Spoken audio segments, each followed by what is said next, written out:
இளநரையை போக்க மற்றும் தலைமுடி நல்லா அடர்த்தியாகவும் கருமையாகவும் வளர பிளாக் ஹேர் பேக் பவுடர் செஞ்சு காட்டுறேன்ப்பா. வாங்க எப்படி செய்யலான்னு பார்ப்போம். இந்த ஹெர்பல் டை பவுடர் உங்களுக்கு தேவைப்பட்டா வாட்ஸ்அப்பில் ஆர்டர் பண்ணி வாங்கிக்கலாம்.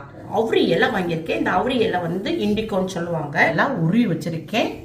இதை போட்டுக்கிடுவோம். அவுரி நல்லா ஃபுல்லாக நிறைச்சி அமைக்கி வச்சுருந்தோம். உரியுது. அதே அளவில் நம்ம பாதி மருதாணி எடுத்துக்கணும். இந்த துணியோட போட்டுக்கிடுவோம். இப்போ மருதாணி நம்ம எந்த அளவுக்கு எடுத்துருக்கோமோ அதே அளவுக்கு இந்த கருவேப்பிலையும் எடுத்துக்கணும். கருவேப்பிலை எடுத்த அளவுக்கு செம்பருத்தி எடுத்துக்கிடுவோம். இளங்கண்ணியும் நம்மளுக்கு இலை நிறைய பூக்கக்கூடியது. இது பிருந்தராஜ்னு சொல்லுவாங்க. துணியில விரிச்சு போட்டுருவோம். ஒரு 3 நாளைக்கு இதை நல்லா காய வைக்கிறது. நல்லா சவுண்டு பாருங்க, நல்லா முறுமுறுன்னு சவுண்டு கேட்கணும்.